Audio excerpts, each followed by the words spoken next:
Hey guys, welcome back to One Roll at a Time, episode 3. I'm Juan. I'm still nervous, and I got Marty, head instructor, owner, Adayama Jiu Jitsu.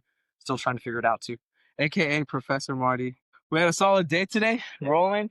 Had some 2 long days days. for you and Tyson. 2 days, me and Tyson. We'll put his Yeah, picture up on the screen right here.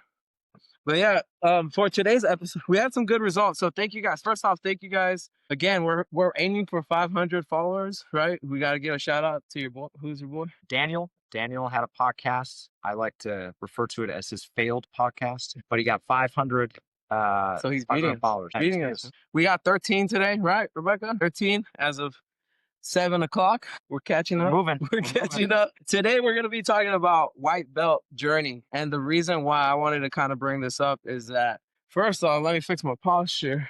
I wanted to bring this up because it's easy to compare yourself in life and especially in jujitsu. I feel it's a lot easier to kind of like watch what people are doing and try to like match their benchmarks. So I thought that that would be a good episode, especially for someone who's like new. We don't know like where do you want us to be at? So if that makes sense, kind of if you could walk us through like you as our professor, and then also for even people who aren't in San Diego and aren't near Adayama, but again, having a black belt that even someone who they don't know, right? They can open up to you more, right? Yeah. So like, what would you say to that white belt? Like, what should we be focusing on? First things first, I think I created a curriculum, white to blue belt curriculum that I share with every member of the school. And so that's a good place to start to look at like certain techniques that you should be proficient at to move from white belt to blue belt. Mm. And it just gives you a good roadmap to think about your progression in jujitsu and what some of those core techniques should be that you should be thinking about. Yeah. But mostly, I think you should set whatever it is for you, some attainable goals. I have somehow 33, 35 people that want to compete or that are signed up to compete on December 6th. Some people who signed up and joined and then signed up for a tournament 3 weeks after joining. That's not like, that's an edge case. I think attainable goals should be like making it through a full 5-minute round of sparring. If you can make it through without having to stop to like catch your breath and like take a break or something like that, like that's a really good target to go after. Yeah. And to piggyback off of that, that's one thing that I really try to do to keep my sanity, right? It would be like either like, hey, I didn't get submitted like for 3 minutes. It wasn't even a full round. It was like he only submitted me 10 times this round. So like having those weekly goals, and I think I've shared that with some of the people. Shout out to all the white belts because most of them are white belts, right? That are competing, all of them. Yeah.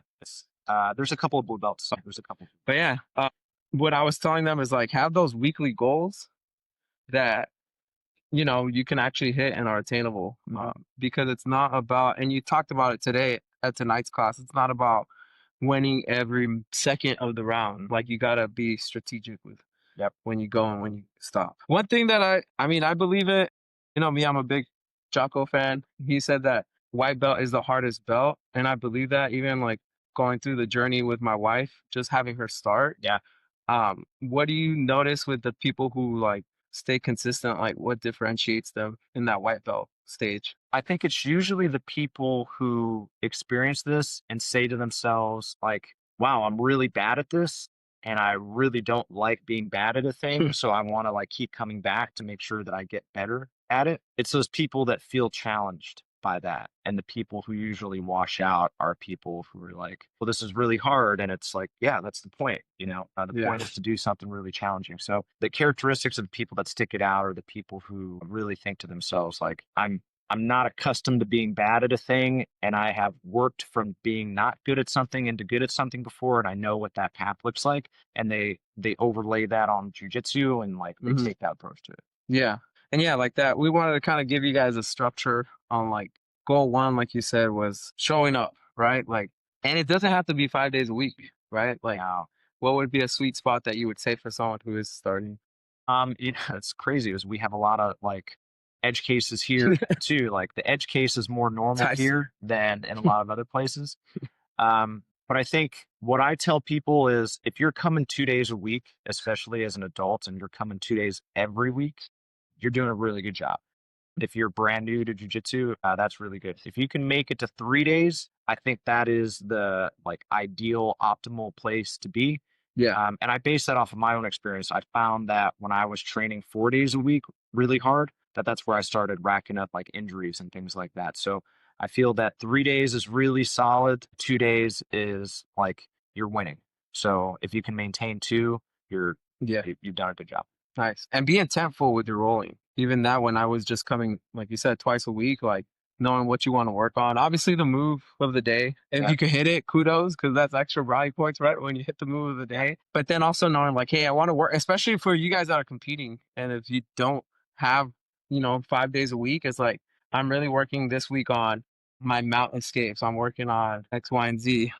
Having a plan will really help you. So then goal one would be show up consistently, have that plan. The goal two is like, I think a big one because we all want to be winning and submitting, right? But I put goal two as like surviving and Yeah. breathing. So Yeah. like, what Yeah. what kind of tips do you have for that? What should we focus on? I really think that the submission aspect of jujitsu is overrated when you're a beginner. Too many people come in and get too focused on that. And for a long time, you miss out on what's really important, which is finding your way into control positions and passing the guard. So, my recommendation is you focus on passing the guard and keeping people in your guard.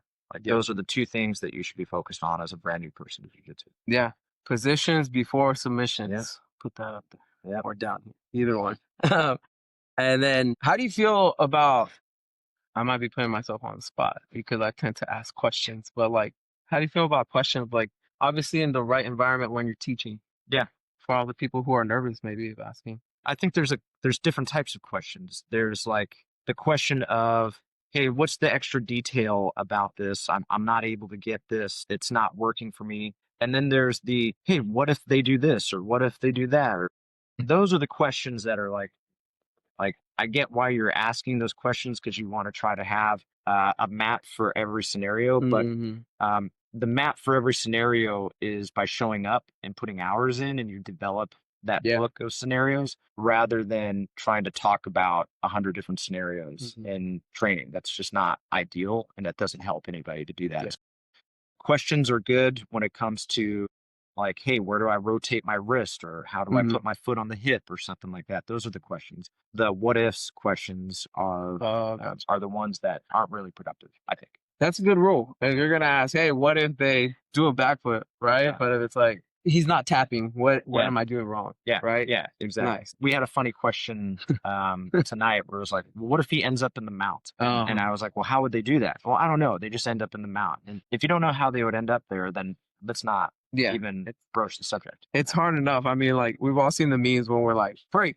And then it's like, what Yeah, did the yeah. professor say? Or it's Yeah. still loading. Yeah. So yeah, you're adding extra details that could be harder. One thing that you said right now that it barely started clicking for me, like these last 2 weeks, was like how you said like a mind map, but Mhm. like I'm noticing it's more like a spider web. Like if I can explain it Yeah, yeah. with my white belt brain, right? And it's like a move is over here, and they're two separate moves, but with the more you start studying and learning more about the positions, because it's literally that positions before submissions, then you learn like I can hit the Americana even with my legs or like stuff like that. And it's not a linear path. Having that mindset too, like of like there's kind of be open to like not always taking the same path. And I noticed that's when I stayed stagnant when I was like, all right, let me go to the mount, let me do Americana. And like it was always the same and not like taking any chances or like doing anything different or being curious. Yeah. You know what I mean? Yeah.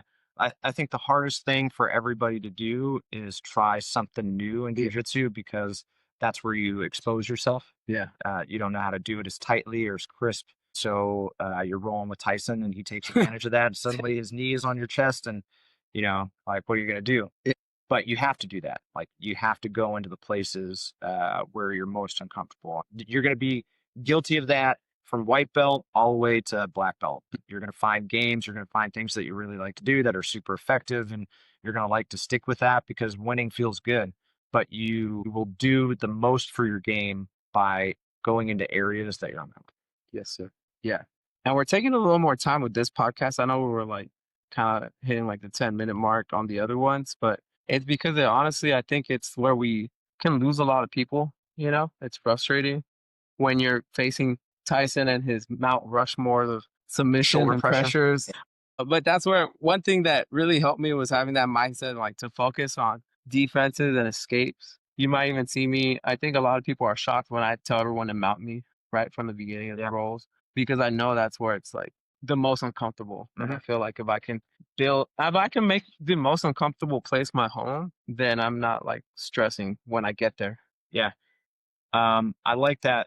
I like that approach. I do that a lot too, but you also have to be careful that you don't develop a game that is only really effective when somebody is in a really strong position on you. You got to make sure that you balance it out. Starting in bad positions and working out of bad positions is always good, but I have found that sometimes Yeah. I let people get into bad positions on me, and um, or And then you're waiting uh, to get there. yeah, yeah, yeah, And that's what I was talking to you and Tyson and my wife and be more like offensive because I noticed my game is all like defense and survival. But that takes me to the next segment is what to avoid as a white belt. And I think that's one thing is like doing the same thing always. So even in like you're exposing and showing it to yeah, me, right? And then what other things are good to avoid as a white belt that you see? yeah. Like habits or like even mindsets. You should avoid YouTube and Instagram as a white belt, as tempting as it is to come in with something that you saw. And there's a lot of good content in those places, but most of it is clickbait to just try to get you to look at something and see something that looks flashy that Yeah. doesn't really work. So you have to dig through a lot of that garbage before you find something that's actually really useful. So my suggestion is avoid that stuff. Focus on what you're getting out of the school, whether it's here or any other school, and out of the instruction there, because that's going to keep you on the cleanest path to progression. And then I think make sure you avoid headspaces that you could get into where you're just really harsh on yourself about what's happening, because that can be what leads you to flushing out of jujitsu and not making it because you're like, oh, I suck at this. I'm never going to get good at this. Like jujitsu takes a really long time. Like, I don't think I'm good at jujitsu. Like, I don't think there's ever a time you should feel like you're good at jujitsu because that's just the kind of game that's always growing. Yeah. Yeah. You're just never going to catch up to it to where it's at. So Is that what leads? I mean, you have a school, you see turnover, but also as all the years that you've been, and I'm sure out of the thousands of teammates you've had, a handful of them have actually stuck. Is it that? Is it the frustration that gets to people that they're not like getting better or like, chasing a belt or stripes? yeah, yeah, there's a lot of reasons. I think ultimately it's just hard to be bad at something for a long time. It's really hard to be bad at something.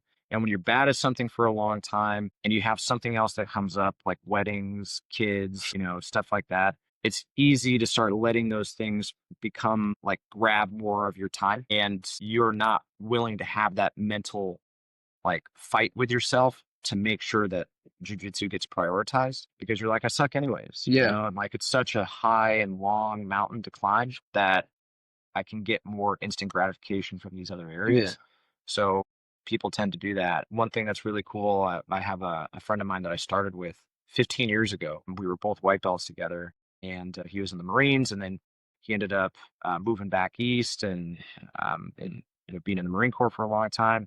And he just got back into it, and he just got his blue belt, which is crazy because this is a guy that I was a white belt with, that was beating me up and ragdolling me around. And like, that's a perfect example of like, the guy let life step in the way and push jujitsu out of the way. And like, that's just what happens. Being candid, my legs asleep. Yeah. So I gotta move it I a gotta little stretch bit. out a little bit too. Yeah. But you're always candid with us. You're our leaders. When was a time that like, kind of like it clicked, when you were like, because I'm sure, especially through 15 years, right? Not just through white belt, but especially during the white belt stage when you were like, I'm tired or quitting, I'm hurting. I'm not getting better. And then what happened that like made you realize like, oh man, it is working or anything like that? Yeah. So jujitsu has always been slow for me to like progress in.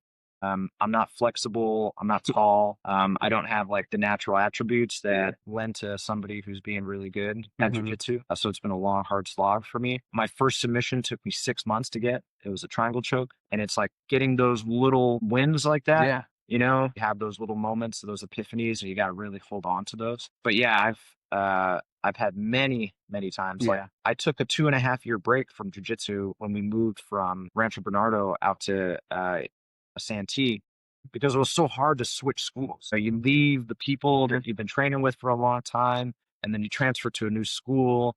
And there's all these little details that are just different enough to Yeah. remind you that you're not at your home Yeah. school. That you got to get used to all of that all over again. Called bread and butter something wrong. Yeah, or they do it in a different order. Yeah, You know, like it's I butter and found bread. it was so weird. It's funny that you say that because like that did happen to me where I had learned bread and butter in a certain order, and I went to this other school and they reordered it, and I was like, "What are you guys doing? This isn't how you do bread and butter." I had those moments. Yeah. That were kind of crazy. Yeah, and that makes it like it's just not the same. Yeah. You know, why keep going? We have a question from the audience. Yeah, I remember one time my favorite one is that was your bachelor party. There was five guys trying to bring you in the pool, but you were so easy that you were able to get you drop you in the pool because you were able to get out of the gas so easily. Remember that? Guess what? So I fell asleep on the couch. And 5 of my buddies tried to ambush me and pick me up and throw me in the pool. And I woke up and I went into like single leg X guard and stuff like that. And they weren't able to get me in the pool. It's like the Matrix. And they were video, they were recording it, right? Mhm. Because they thought it was going to be funny to post it, but they weren't able to. Or not the Matrix. Rebecca, this homework for you. Surf Ninjas. You remember that Surf movie? Ninja's a great movie. When he's like, wow, it clicked. Knives Tyson with remembers Kwang that. Soo, or Tyson something like that. Yeah. I love it. That's good. And I think we need and it's crazy. I do my homework. I try to make sure you guys have like a good experience listening to this podcast. Thank you. I don't even know how far we're in right now. But that was actually one of the points that I put, celebrate small wins, you know? And I think it's so easy to forget like that, the small little wins, like I escaped the mountain finally, or like you remembered the move. I still struggle with what leg I'm gonna put on the hip when I'm doing bread and butter. So when I remember those things, it's like remember the little victories. Again, it bleeds into life. Like you remember that it took me like 9 years to figure out the darce. Okay. It took me like 9 years to figure out. So I got like 8 years. My arm go under his neck. Oh, how does that work? My arm. Your arm. Yeah, my arm, your arm. So if you had, say you right now, like you had to wrap up like a TED talk for like your white belts, what would be like the 4 takeaways that obviously from the curriculum, and I'm going to have Rebecca enter, we're going to add the curriculum on the link on the show notes. So that way too, like if you're curious or your school doesn't have something like that, which everyone tells us how blessed we are that you actually have that. And it's nice. I know like what I need to work on. Like it's no surprises. I'm not like, is it going to come around and get X, Y, and Z or this belt? So we'll add that. But aside from that, like what would be like, if you had something up on the wall or something that we can remind ourselves to continue on the path, like what would you say? I would say probably first on the list is that you should really like the people you think. That should be at the top of it. If you come into a school where you don't really know anybody and you don't have any real connections and you're not getting those established, it's probably the wrong school for you. Yeah. If you come into a school and you're hanging out with all the guys that you feel like would be your best buddies outside of the school, then you've got a really good start. That's like a really good start. The next one is that you should be at a school that has structure to the techniques that are being taught. You shouldn't come in and just have random move. Yeah, like today we're working on the guillotine, and yesterday we were working on triangle chokes. Like, how are those related? You should be working within an ecosystem for a certain period of time, a week or 2 weeks or something like that. That's important. And then I think 3 is that you should be intentional about the training that you do, and you should be coming in with what you mentioned earlier, little things that you want to make sure that you're focused on. Like this month, top of my mind, only triangles. I just want to find my way into triangle chokes and like really force yourself to find proficiency in that. To find your way there and to get those, even if it costs you tapping. You know, like force yourself to go after it. Yeah. And like that, have that playful mentality. I think it's literally that. Like, I know I don't shoot certain things on, because I'm like, I know that if I fail, I'm going to get caught. But like, I'm trying to be more like that. Like, take chance. It's practice. And that's what my daughter and I were talking about. Like, hey, we practice here. We go for it. And what you say, right? Like, and I've been listening to the other podcasts on repeat. So you're like, what do you tell the kids if you fail one time? We're all gonna laugh at you. No, no, we make that joke. If you don't get it on the first try, it's okay. Just do it again. Yeah, you And get on keep the next working on one, and if you don't, you get on the next Yeah. one. And then one thing me as like like a super senior white belt, it. I'm like, just reminder. I look around and like all the white belts are doing great, right? What just to close out, like, what message do you have for your team and especially your white belts? Enjoy being a white belt because there's going to be a time 3, 5, 7 years in the future, 20 years in the future, if you're sticking with jujitsu for a long time, you're going to look back at it and you're going to be like, that was the time of jujitsu where I saw the greatest growth in the shortest amount of time, believe it or not, as slow as it feels like it's going for you in the moment. But it'll be the times where like you have the most discovery in jujitsu is at white and blue belt, and you will look back on it and hopefully remember it very fondly because of those aspects of it. It was so new and so much information was coming out here and discovering so many new things. Yeah, be patient, enjoy it, don't rush, don't try to rush to the next belt. Know that that I, as the instructor who has to make decisions on who's moving up to the next belt, I want everybody to move up, and I want everybody to move up as fast as possible. But for everybody's benefit, in going up, I'm always thinking about, can I make sure when I give them a blue belt that they know that they are a blue belt more than me? They know that they are a blue belt. Do they know that they are a purple belt? Baby king. Yeah. Nice. Yeah, for white belts, for all the belts, all the colors out there, remember you're better than you think. And remember, not everyone starts, and no one starts perfect, but you actually started, right? And remember, just have that purpose, focus on the progress, and let's just do it one roll at a time. Thank you guys, and have a good night. Take care.